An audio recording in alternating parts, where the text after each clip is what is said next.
Di sebuah desa terpencil di pedalaman Kalimantan, hiduplah seorang pemuda bernama Ramdan bersama ibunya yang sudah tua. Rumah mereka berdiri di tepi Sungai Tabalong, sebuah aliran sungai yang membentang panjang dan menjadi sumber kehidupan utama masyarakat sekitar. Ramdan hanyalah seorang penjaring ikan biasa. Setiap pagi ia menyusuri tepi sungai dengan membawa jaring dan harapan. Harapan bahwa hari itu akan membawa cukup ikan untuk dijual, agar ia dan ibunya bisa makan dan mungkin menyisakan sedikit untuk membeli obat. Sejak ayahnya meninggal dunia 5 tahun lalu karena tenggelam di sungai itu juga, hidup Ramdan berubah drastis. Ibunya jatuh sakit dan beban hidup seolah sepenuhnya jatuh di pundaknya. Namun Ramdan tak pernah mengeluh, wajahnya selalu tenang. Bahkan ketika hanya ada 1 ekor ikan kecil dalam embernya, penduduk desa mengenalnya sebagai sosok yang sabar, sopan, dan sangat menyayangi ibunya. Malam-malam Ramdan selalu sunyi. Ia lebih banyak berdoa di pojok rumah, memohon agar Tuhan memberinya jalan keluar dari kemiskinan yang menghimpit. Dan suatu malam, dalam keheningan itu ia bermimpi. Dalam mimpinya ia berada di tengah sungai yang sangat tenang, sepi, dan dikelilingi kabut tipis. Tiba-tiba dari kejauhan seekor buaya putih muncul. Tapi anehnya, mata buaya itu tidak menyeramkan, malah terlihat lembut dan bersinar. Buaya itu mendekat dan menatap Ramdan dalam diam. Lalu terdengar suara perempuan lembut dari mulut buaya itu. "Waktumu akan datang, Ramdan. Aku akan menjemputmu saat kau benar-benar membutuhkanku." Ramdan terbangun dengan keringat dingin, jantung berdebar, dan bingung akan makna mimpi tersebut. Ia mencoba melupakannya, menganggapnya hanya bunga tidur. Tapi firasat dalam hatinya berkata, ada sesuatu yang besar akan terjadi. Beberapa hari setelah mimpi aneh itu, hidup Ramdan semakin berat. Ibunya jatuh sakit parah dengan demam tinggi dan batuk yang tak kunjung sembuh. Ramdan sudah membawa ibunya ke dukun dan berusaha membeli obat, tapi uang mereka benar-benar menipis. Pekerjaan menjaring ikan pun semakin sulit karena musim kemarau membuat ikan susah didapat.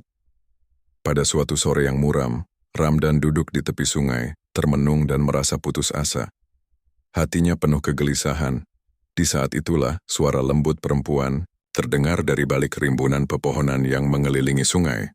Ia menoleh dan melihat sosok wanita cantik mengenakan pakaian putih berkilauan berdiri di atas batu besar yang menjulang di tengah sungai. Wanita itu tersenyum lembut dan berkata, "Ramdan, aku adalah Putri Ayu Larasati, penguasa buaya putih di sungai ini.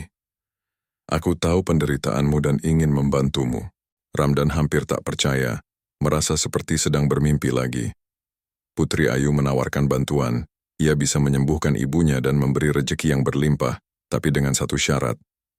Ramdan harus menikah dengannya, menjadi bagian dari dunia gaib. Di sungai itu, Ramdan terdiam, hatinya berdebar.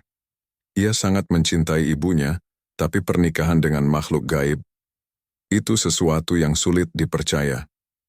Dalam keputusasaan, Ramdan akhirnya mengangguk, berharap bisa menyelamatkan ibunya. Wanita itu tersenyum dan memandangnya penuh harap. "Aku akan menjemputmu malam ini," ujarnya pelan sebelum sosoknya menghilang dalam kabut. Malam itu setelah matahari terbenam dan desa mulai terlelap, Ramdan berjalan menuju tepi sungai sesuai janji. Ia tidak merasakan takut, tapi rasa penasaran yang membara. Sesampainya di sana, permukaan air tiba-tiba beriak dan cahaya lembut muncul dari dalam air. Putri Ayu Larasati muncul dari permukaan, mengenakan gaun putih berkilauan yang berpendar seperti mutiara. Dengan lembut ia menggandeng tangan Ramdan dan mengajaknya menyelam ke dasar sungai. Ajaib, Ramdan tidak merasa sesak napas atau berat, ia melayang seperti di udara. Di bawah sana Ramdan melihat dunia yang tak pernah dibayangkannya. Sebuah istana, kristal yang megah, dikelilingi ribuan buaya putih yang bersinar di gelapnya air. Semua makhluk itu menyambut kedatangannya dengan hormat. Putri Ayu memimpin upacara pernikahan gaib, mengikat Ramdan sebagai suami dan penjaga kerajaan sungai. Ia berjanji bahwa selama Ramdan setia, ia akan diberkati dengan rejeki dan kesehatan untuk ibunya. Setelah upacara selesai, Ramdan terbangun di tepi sungai. Di sampingnya, ibunya sudah duduk dengan senyum sehat di wajahnya. Ramdan tak percaya, Air mata kebahagiaan mengalir di pipinya. Namun pernikahan itu membawa perubahan yang tak terduga dalam hidupnya. Minggu-minggu berlalu, dan hidup Ramdan berubah drastis.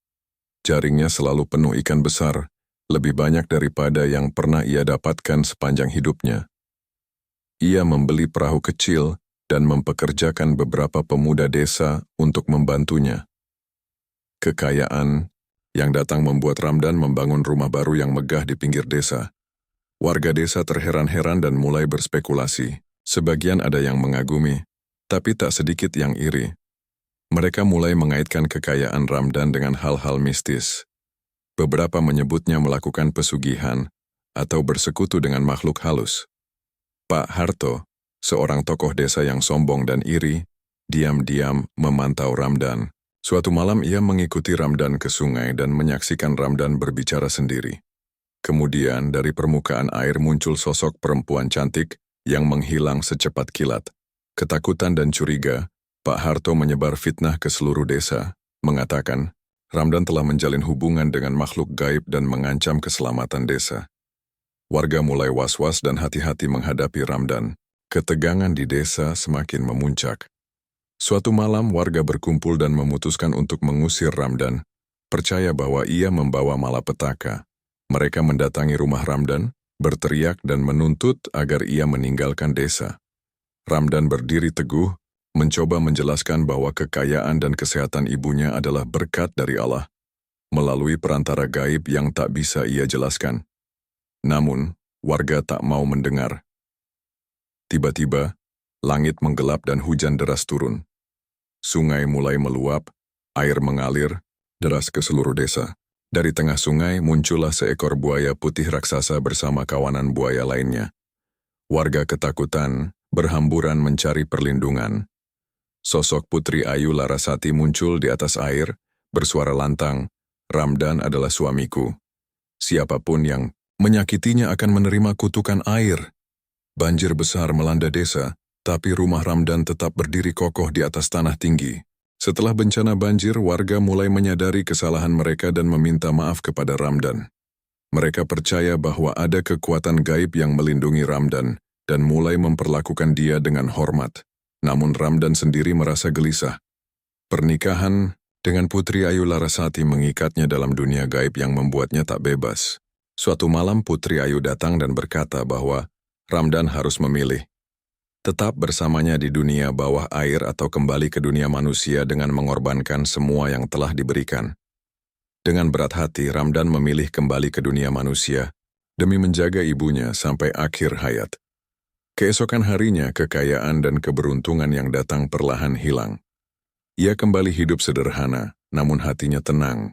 Setiap kali memandang sungai, Ramdan tersenyum, karena ia tahu cinta sejatinya, Putri Ayu Larasati, selalu mengawasinya dari dalam air selamanya.